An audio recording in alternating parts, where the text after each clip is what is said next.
Welcome to Mindset Matters, the official podcast of Oregon Realtors. In this podcast, we dive deep into the secrets of top-performing agents, market trends, strategies, tips, and tricks that will transform and elevate your real estate career to new heights. Follow or subscribe today, and stay tuned for a podcast that's not just about real estate. It's about mastering the mindset for success. Hello, Mindset Matters podcast listeners. Welcome to our latest episode of Mindset Matters. Today, we are going to have a conversation with a local lender, a frank conversation about the NAR verdict, options for buyers in the market, and what to expect going forward, which I know is on all of your minds as well as on our minds as well here at the association. We are fortunate to have Ladell White with us today. Ladell has worked at Guild Mortgage since 2010. She has been in the mortgage industry for over 25 years. She is passionate about educating her clients and realtor partners for success and is a business coach for loan officers across the country. Clearly a wealth of knowledge. Ladell lives in Lane County, graduated from Oregon State, which must not go over well down there in Lane County, with a degree in psychology, which is a much needed and very useful degree in this business. Lives in Eugene with her husband of 29 years and has 2 adult daughters. Welcome, Ladell. Thank you so much. Thanks for having me. Well, we're happy to have you here today. Is there anything else you want to share with our listeners about yourself before we dive into the meat of your presentation? I would just say, I think that one of the things that I'm really excited about is I love teaching. I love educating both clients and realtor partners, and quite honestly, just having conversations. I feel like whenever we're having open dialogue, if it's people that you agree with or disagree with, you're going to be understanding different people's point of view. And I just feel like that makes us better people and better educators. So I'm really excited to be here. It's a great way to proceed. Much of what you said has been lost recently, in recent times, and it's great to stay focused on that and move forward with that premise in mind. So let's jump right in on all the changes that have been happening in the industry, specifically with the recent NAR settlement and rules, written buyer agreements. I don't even know where to start. There's so much to talk about. Let's start with how our realtor members, can navigate this new normal. When you have a buyer agent working with the buyer, should they come to you first to determine how much the buyer can afford to pay their agent? I mean, on top of, how are you handling it? On top of them applying and getting pre-approved for a loan to purchase a home, how is the compensation part of the conversation factoring into this? Well, that's such a great question. And I think we could go into a couple of different levels there. So surface level, I think that anytime that we have clients that are wanting to know if they can purchase a property, we really want to start with, what is their budget? What can they afford monies to close? And lenders always have had this fiscal responsibility of really educating clients of, okay, you want your budget to be a $2,500 house payment. Let's back into what does that equal as far as a purchase price? And also, what monies do you have available for closing, and where are those monies coming from? And so when been talking with pre-approvals before, we were having the conversations, lots of times buyers would be asking us, how does my agent get paid? So some people were already concerned, not knowing anything about the process. With lots of first-time home buyers, they don't. And so as lenders, we need to have conversations with them of what's your total monies to close. And then that way we can determine out if do we have any options if the seller isn't willing to compensate, or B, do we know that has to be part of the negotiation, and being able to educate the client what that means, as well as having really good conversations with our realtor partners. So handling all alternatives and options up front is very important, even though you'll probably end up with one option, maybe two, depending on what the seller is willing to do. So let's assume a buyer may not be able to come to the table with cash to pay their agent. What would you do if, let's say they're qualified, give a scenario based, you can help with that. They're qualified to buy a $400,000 house. Maybe they agree up front with their agent to pay them 3%. Whatever, we're just using that for discussion's sake. How do you navigate that with the buyers if they need to finance it? Is there a difference between a concession and an IPC? How would you factor that in if they don't have the cash to bring to the table to pay their agent if the seller won't provide compensation? How do you factor it into the loan? Can you factor it into the loan? So the easiest way, the first level of defense, or the first idea that I would have, just like in the market we've had in the past, is if we had enough for our down payment, but we didn't have enough for closing costs, what would be our options with that? And with most loan programs, you can't add that onto the loan amount. What we normally would suggest is, let's go ahead and, instead of offering 400,000, maybe you look at offering 412,000 and ask for a 3% contribution towards closing costs if we needed the closing cost assistance. In a situation, if they didn't have the monies to pay for their agent, but they had their closing, so it's moving money, right? So if they had the monies for the closing costs, but they didn't have the monies for the realtor compensation, then maybe we're just asking for the closing costs and they're using their own monies for the buyer's agent commission. If we had a borrower that was looking at putting 20% down, let's say, or even 10% down, and now we're looking at, okay, but now we've got to pay the buyer's agent commission. How can we restructure this? Are we looking at putting 15% down instead of 20%, and having real conversations with the client on what does that mean? There's this, I think, myth or misunderstanding about private mortgage insurance. So, back in the day, 20, 30 years ago, private mortgage insurance was very, very expensive. I remember those premiums. And now it's risk-based. So it's based on borrower's credit score, it's borrower's debt to income ratios, it's what our loan to value is. And so the stronger the borrower, the less expensive the mortgage insurance. So like a conversation I had with a client yesterday, they were looking at putting 25% down. They're switching it to 15 because they need the monies for other things, improvements, realtor fees, etc. And they're like, okay, well, how much is this mortgage insurance is going to cost? And for that particular borrower with like a 375 purchase price, it was like $44 a month. So let's start breaking it down. Or if we had 10% down, can we do 5% down, pay the buyer's agent commission, and not have to have any sales concessions? Anytime anytime that we're bumping up the purchase price, the house has to appraise at that. So that's a real conversation that as lenders, we're going to be asking the realtors. You guys are typically doing, I'm understanding CMA is like, do we think we're going to have a problem with the appraisal when it comes in, those type of things. And obviously the house has to appraise. But if we can negotiate it into the purchase price, that would be the most effective way to use the monies and to manipulate the numbers if everything equals the same. So, from a lender's perspective, if you have a buyer that qualifies for a $400,000 home, they're really going to have to, and they need to add on, increase the purchase price to cover closing costs and buyer comp. And they really are going to have to look at, say, a 375 list price or 350 or whatever it is, depending on how much the comp is, and to make sure it's all incorporated in.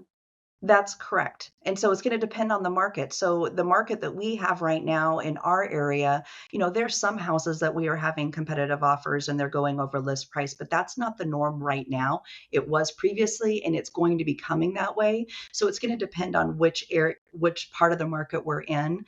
But right now, we might be able to negotiate the higher purchase price as long as the house will appraise. And sellers are being open to paying higher closing costs than we've ever seen in the past.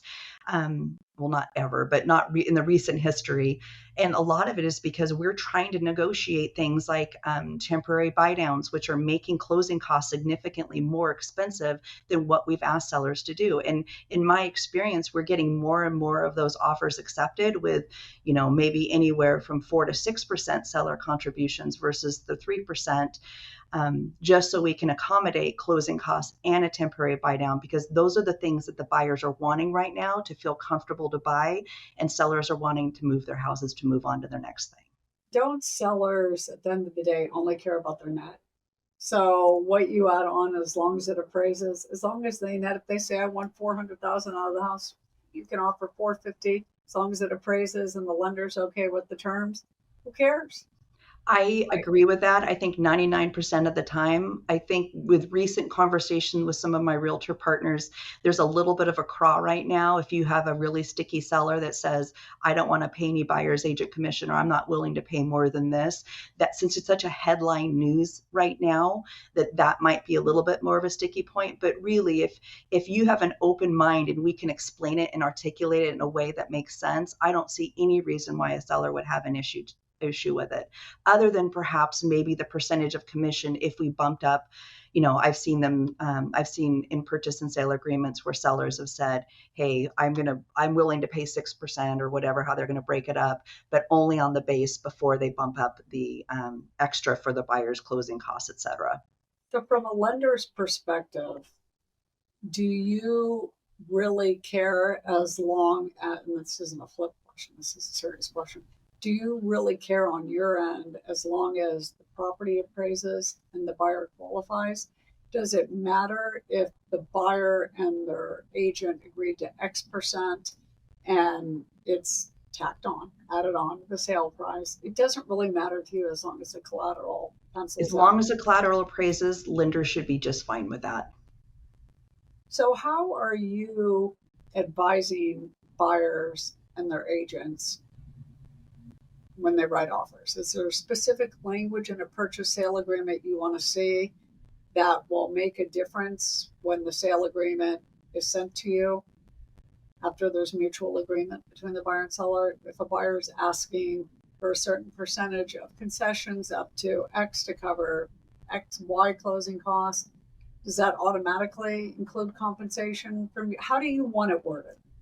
What's your verbiage you want to see in the sale agreement?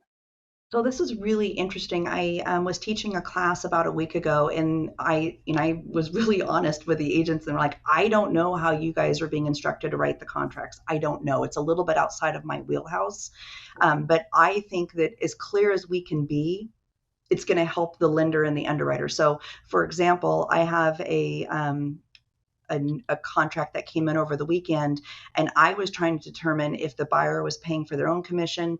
I asked the real estate agent if we had a buyer's broker compensation. I'm probably not saying that correctly, but Buyer, broker, rep yeah. agreement, So I buyer was trying to compensation. figure out, is my buyer paying it? Is the listing agent paying it? And I couldn't I couldn't identify it. And I know that all of the rules are going into effect a little bit later this summer, but I'm just trying to be proactive that I'm not misunderstanding anything. And I think some in our area, we have seen some listings where they've indicated that there's not going to be any buyer agent commission. So I don't have access to RMLS, so I know you still can put it in there for another month or two. I don't know if people are just stopping doing that now or not. So one of my first calls was to both agents trying to determine, you know, is the seller paying the buyer's agent commission? Because I need to disclose this loan and I need to disclose it accurately. I don't want to tell my borrower he's bringing in 15,000 if he's really bringing in 25,000 or whatever that answer is. So I guess to your point, in a perfect world, if I got to set all of the rules, I would say, listen, let's be very clear. We're going to do 3% towards buyer's closing costs, prepaids, temporary buy down, whatever we're using it towards, and seller agrees to pay a 2% buyer's agent commission or something. Wherever I can get it in writing, I don't care if it's in the main contract. I don't care if it's an addendum. I don't know what forms you guys are supposed to use, but if you can identify it for the lender, there won't be any guessing. And we don't want to be guessing when we're giving information to our client. We want to give them accurate numbers so there's no bad surprises along the way. Well, and I think what you're saying is going to be especially true after August 20th or Yes. 17th when the new rules are implemented and expect to be followed. Until then, I mean, it almost seems silly talking about the way things currently are and have been since it's going to change. But when you get a purchase, a signed sale agreement, buyer and seller, commission typically is not, compensation isn't included in that on either side. That's handled between the agents. So you can just assume, unless it's in the sale agreement, it's addressed elsewhere, not really relevant for purposes of moving forward the financing docs. But after August 17th, I don't think you should be chasing it down if it's not in the sale agreement. You also should, and this will be education on the buyer's agent and the seller's listing broker side, it should be in the sale agreement. And if it's not, you have to assume from a lender's perspective, it's still being handled independent of the loan. So I do anticipate and expect that they will be handled a lot through the sale agreement, probably most of the time after August 17th, maybe sooner, just to get in the habit of the new rules. I hope so. So if we can help our members understand when they're representing buyers, the best way to include that in the sale agreement on the front end.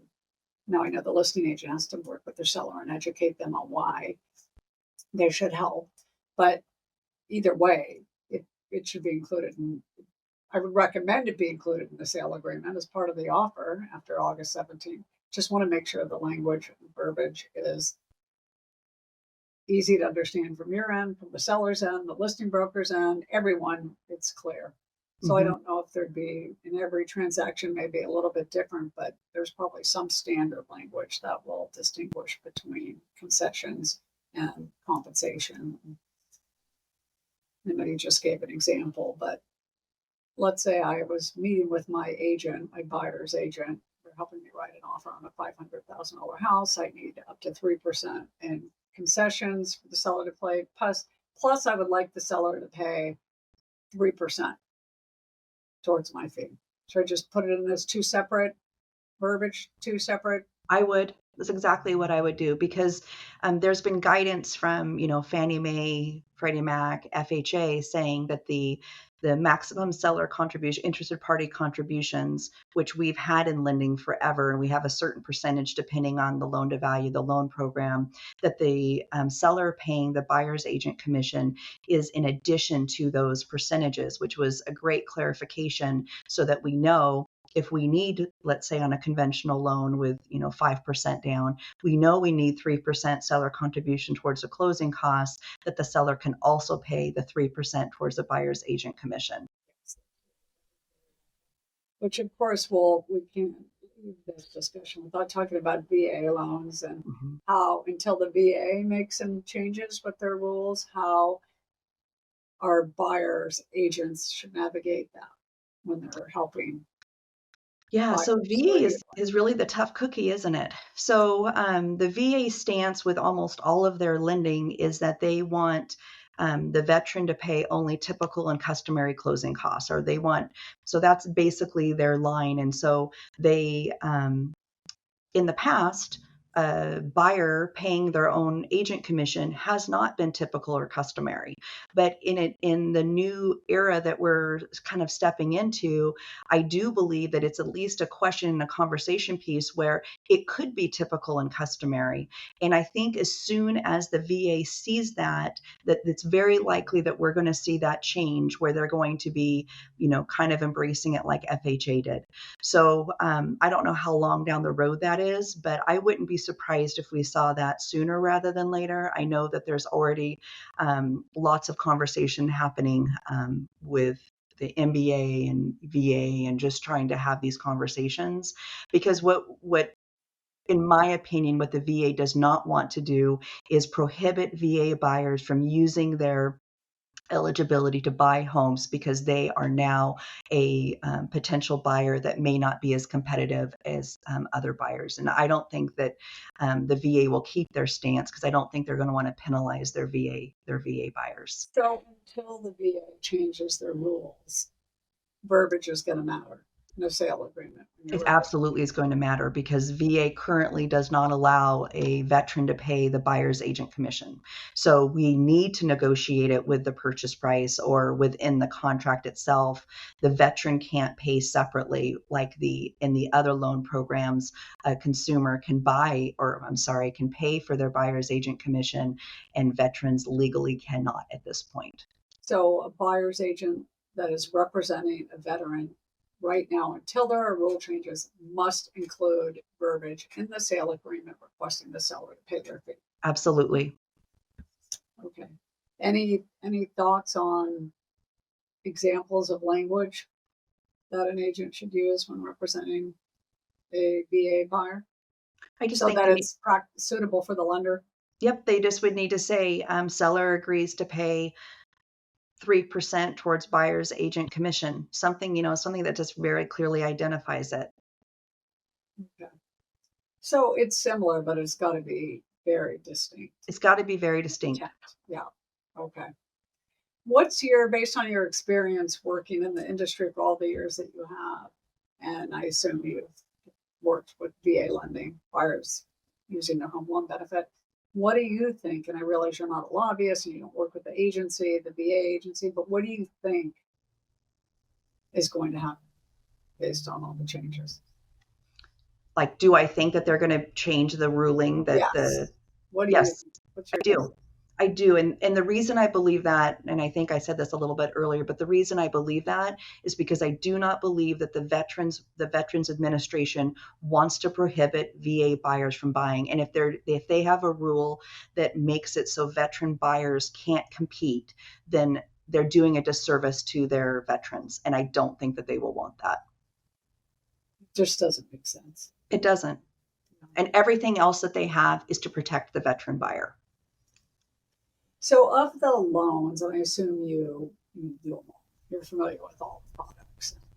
What percentage on the average are FHA loans or conventional or VA, or what are you seeing in the market these days? What's the primary loan product?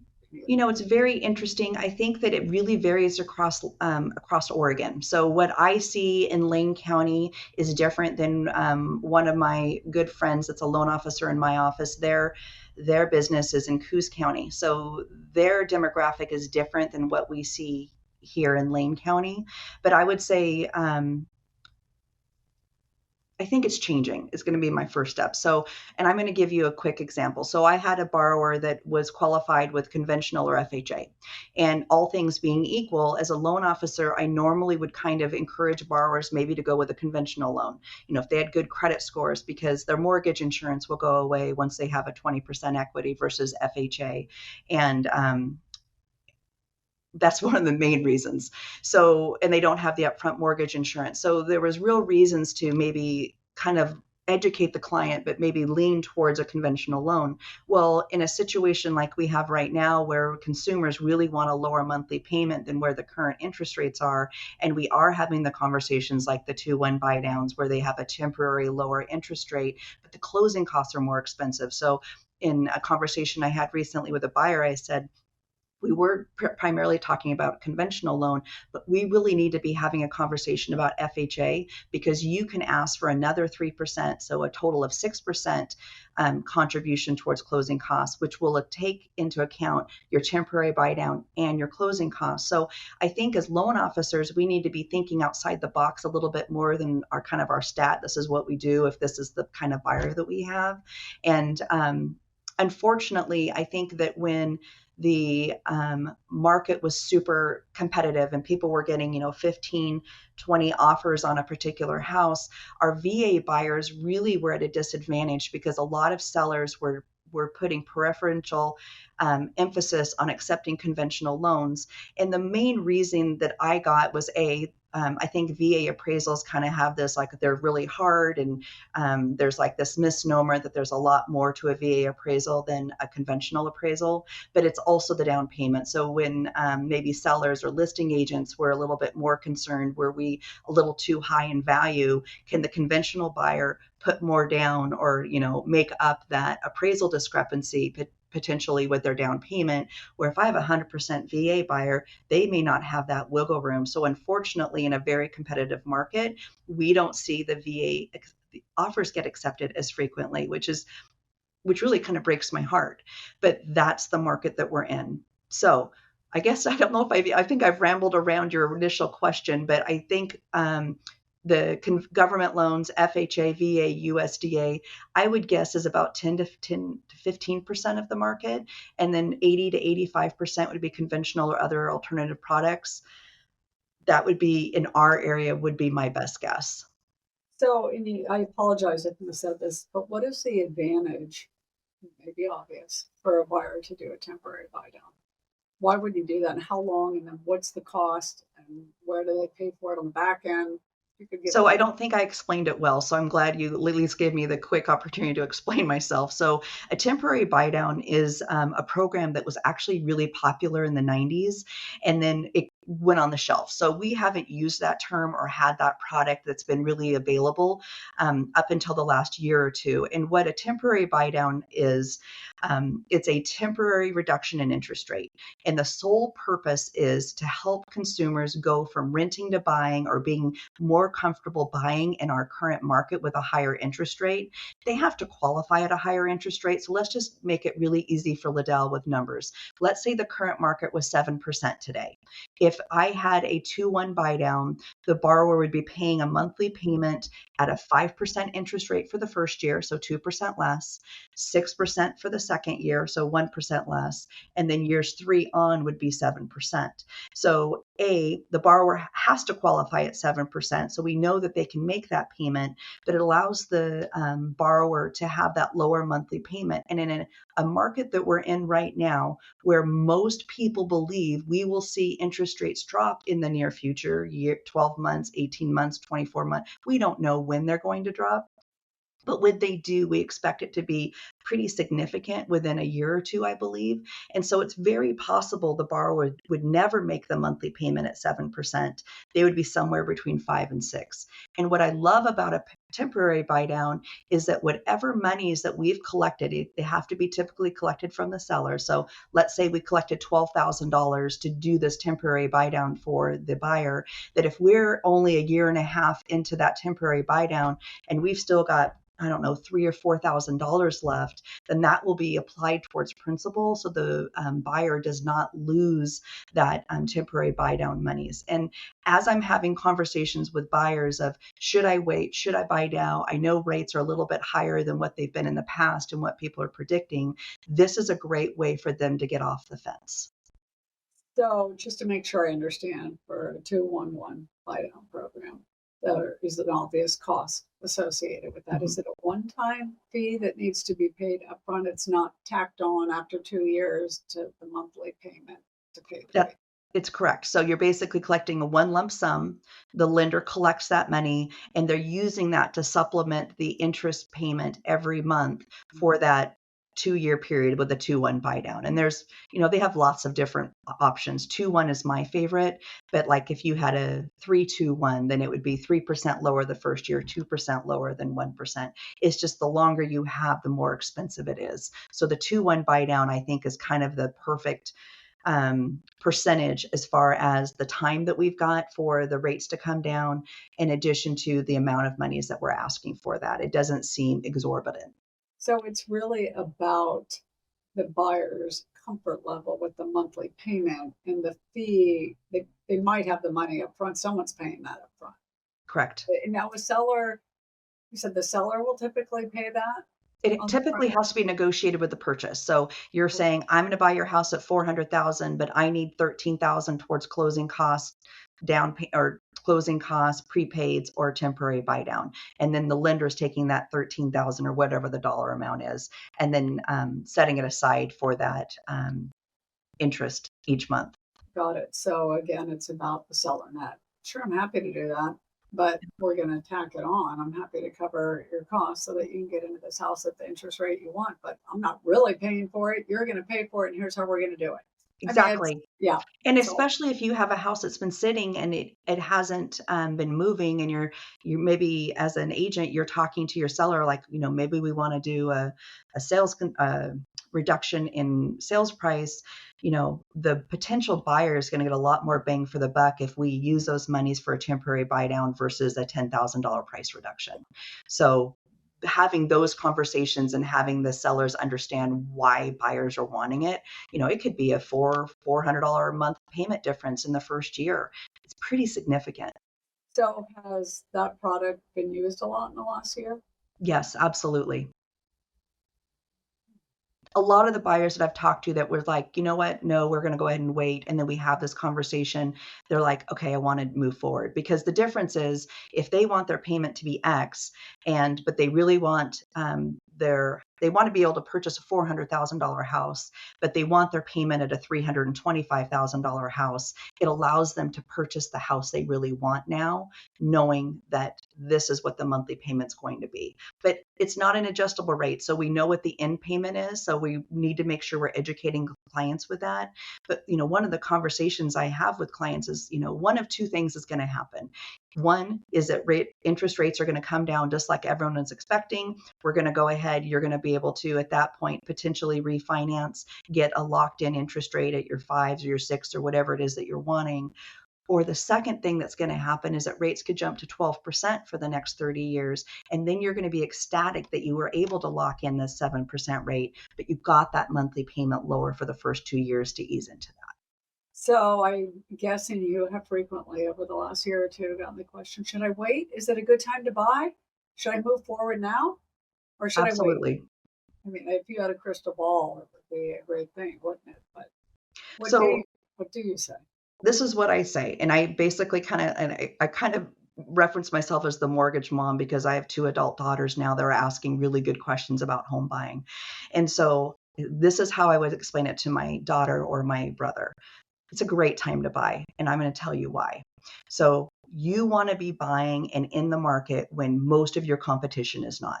So about 70, let's say 80% of potential buyers, there is a huge amount of people that want to be buying homes, but a large portion of them are sitting on the sideline. They're waiting for rates to come down to low 6s, high 5s. And as soon as that happens, this wave of home buyers is coming. So if you are competing against that many other potential buyers, you're going to be facing with a situation where you're not going to be able to be likely to negotiate seller concessions because you're going to be competing against a lot of people that don't need those. You are very likely going to be going over list price because it's going to be a competitive market. And we've seen in the past, in the very recent history, where buyers were having to basically waive every protection that they have just to get their offer accepted. They were waiving inspections. They were waiving financing. They were putting their earnest money in jeopardy. And they were doing that just to get their offer accepted. And so you don't want to be buying when that type of frenzy is happening. And unfortunately, we do not have enough housing right now to accommodate the large number of people that are wanting to buy. So if your biggest concern is the monthly payment, then let's figure out how we can come up with a solution that's going to work for you. But if you can always in the future, if the rates come down, you have the potential to refinance as long as the values and everything is steady. But what you can't do is recreate your acquisition cost now versus trying to buy against 20 or 30 other buyers. And I've had borrowers 3 or 4 years ago saying, you know what, I'm just going to wait. I think the values are going to come down. And then conversation 2 years later saying, oh my gosh, I wish I would have bought when I could because now they're priced out of the market. So prices have stayed stable. Yes. They have not decreased. And we've had a supply and demand issue for years. That's not getting any better. So it's not. And not in the immediate future. It takes time. And we have this huge amount of pent up first time home buyers. I think we've got the biggest potential of first time home buyers coming in that we've seen, like the amount of people in that 28 to 34, the perfect price age point to be a first time home buyer. They are coming of age right now. So we are having a wave of people that want to buy, and it's coming, and we just don't have enough houses. So how often do you hear from previous clients or agents that their sellers are saying, no, I don't want to sell. I don't have anywhere to go. I'd love to sell because I could make some great equity in my home, but where am I going to go? So they sit on their property. Do you have any guidance for those folks? Yeah, I mean, I think we call that the golden handcuff. So they're sitting on all this equity. A lot of them have interest rates, some 3 somewhere in their percentage rate usually. And they're saying, why would I buy now where I'm going to be paying double the interest rate potentially and the values are higher? And so it's just having the conversations. People move when things are uncomfortable, right? So either it's a divorce situation, it's relocation, it's death, it's they can't afford the house, like all of those things. So it's something that's making them want to move. But the people that were waiting that I've seen that have come out of the waiting game and being willing to do something different is because something in their life has prompted them. And so how do we get the rest of the population to say, okay, I've outgrown my house. My kids, we don't fit here anymore. It was two of us and now there's four or five of us. It's just the pain point of them being willing to say, okay, it's going to be temporary. We just don't know how long. But I don't think that values are coming down. So, you just need to be able to grasp it when you can. And then the interest rates will do what interest rates will do. And even if it's stretching yourself just a little bit, and I get that feeling like, I don't want to take that on. I'm going to wait. And you always regret that you waited. You just pushed yourself just a little bit, not to a point where you can't pay your expenses, but just, you can afford it, even if you have a It's so true. Like every one of the moves my husband and I have made have stretched us every time. And I was like, boy, I hope this is a smart decision. And I am like the most conservative person you probably have met. Like I'm definitely a numbers person, but I'm conservative. I want to make sure that no matter what happens, that we're safe, secure, all of those things. But we've had to really push ourselves with every move that we've made that have been like the best choices we could have made, hindsight being 2020. But at the time, it was really scary. And so one of the conversations is not just for first-time home buyers, it's for anybody that's like, I'm really comfortable with this, I don't know, $2,000 a month payment, but the house doesn't work for me anymore. It's like, what is your real budget? What are you really spending your money on? Have you done a analysis of what you've spent for the last 2 months? My husband and I did this example because I was sure he was spending more money than me, and he was sure I was spending more. Like, let's just track it. So I got all of our debit receipts, our credit card receipts, and we were pretty darn close. But it was like the things that I didn't realize that were very like, okay, we're spending this much going out. I'm spending this much on Starbucks. We're spending this much on X. And really, we only need a quarter of what all of that was to be like, okay, now we've got another, what is that? $600, $700, $8,000. Then let's use that to make our life better of where we're living. So over the course of the last year, particularly probably in the last 2 or 3 months, how frequently have you heard from some of our members with concerns about, oh no, we have to have our buyers pay our compensation? How are we going to do that? How much education are you doing with our members from the lending side on helping everyone stay calm? And this isn't going to be as difficult as you think. It's just a slightly different navigation to the same result. I feel like the one thing that we've had in lending that you guys are now experiencing on the agent side is that we've had a lot of different things happen as far as change where we've had to adapt. And, lots of lenders were scared when we had, transitioned TRID and all these other things that we've had to be adaptable. And I think one thing that lenders have become very good at least the successful lenders, is that we have to be able to articulate our worth.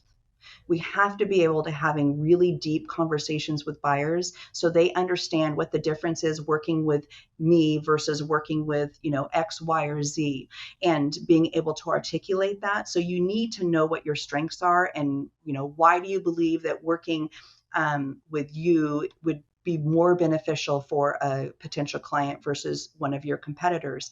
And I feel like real estate agents really have a great opportunity right now to really fine tune their skill set and articulate their value proposition. So one of the exercises I was talking to some of my agents with is like, you need to start writing, and we just were quiet for a few minutes. You need to start writing down what makes you amazing. And like, what would your past clients say? What would your ravings fans say? What are the things that when you have a job interview, what would you be saying? Like, are you a great negotiator, a great communicator? Can you walk into a house and see potential issues? Or do you have an amazing eye where you can, explain to a client, boy, you have real potential here, and kind of explain those things? Everybody has different skill sets that are going to make them very unique, and it's going to make clients really resonate with you when they know what those are. And if you haven't already, you need to be having those conversations with your lending partners, because the lending partners are going to be your advocates for the clients. We are going to be having those difficult conversations talking about monies to close and how are you going to get that and what are our options. And we need to be advocating for our realtor partners of like, oh my gosh, you're working with so-and-so. They are amazing. And us being able to articulate that value proposition also. But the real estate agent needs to know it first, because we have to be able to articulate that to the clients, but it needs to be honest. So I can't make something up on the spot like, oh boy, she's so great because, I mean, it's going to sound fake and phony, and we don't want that. Like, I really want to be able to articulate that value.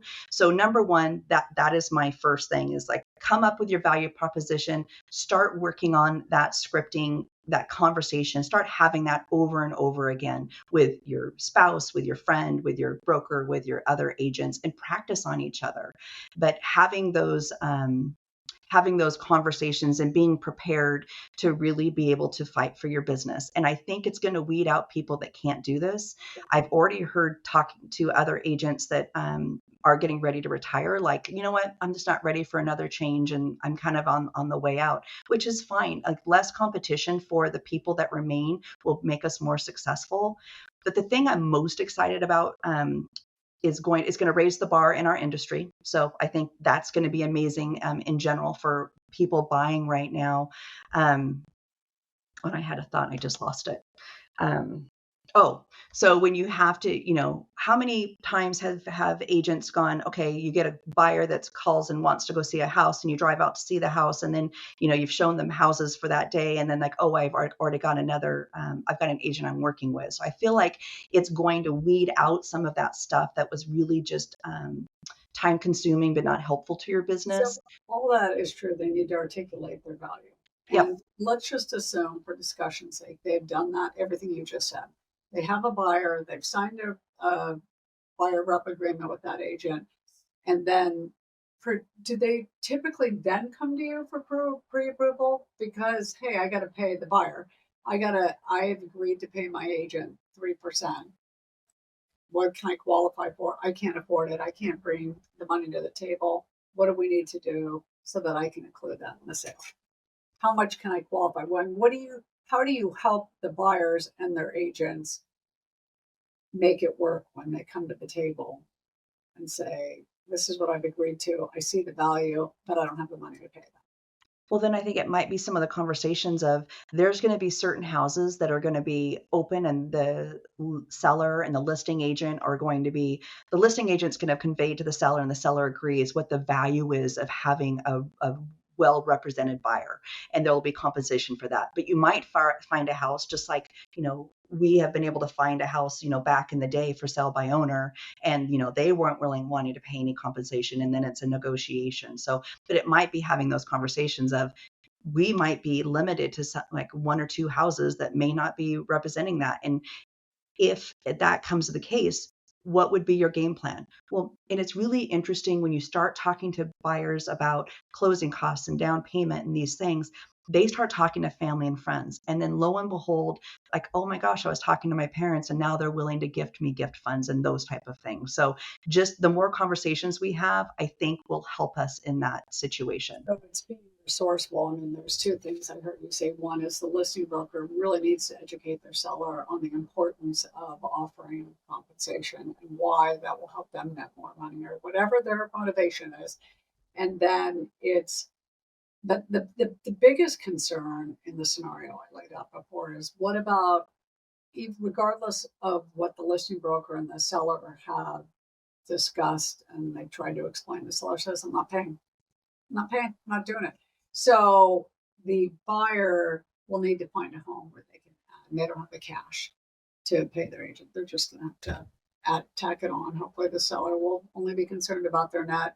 Right. We'll just have to yeah. Okay. So that's, unless we had a situation like we talked about, like they had 10% down. Now we're going to look at 5% down, and we're going to go ahead and just manipulate the numbers if we can to accommodate for that. So they're going to have to be willing to purchase a home that might be a little different than what they might want if they didn't, or they could get if they didn't have to pay their agent, but they see the value in paying their agent. So they're Right. going to make an adjustment slightly. this other one can't see. Okay. So much to unpack here, Ladell, and so many things happening and changing. And as these rules go into effect, I can see that we might need to do additional education from the lender perspective. And I hope you'll be willing to come back on the podcast as a guest and share what you've been seeing and how things are going as the rules unfold. Because I envision that there'll be a lot of changes in practice. Absolutely. I would love to. Are there any other parting words of wisdom or guidance tips you would like to close with for our members? I think I would just say change is inevitable. So we just need to embrace it. And the conversations I'm having with agents right now is that you want to be in the front end of this. You don't want to be waiting to see how this is going to pan out. You want to start practicing now. You want to be on the front end of it, because if you're starting to have these conversations, the more you do it, the more reputation, the better you will be. You don't want to be waiting until, the middle of August and then trying to make this work for you. So be as proactive as you can right now to be successful as quickly as possible.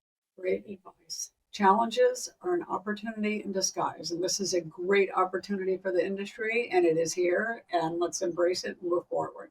Absolutely. So thank you so much, Ladelle. It was great to have you on the podcast today. We appreciate your words of wisdom, and we'll look forward to having you back. Thank you. Thank you so much. Thank you.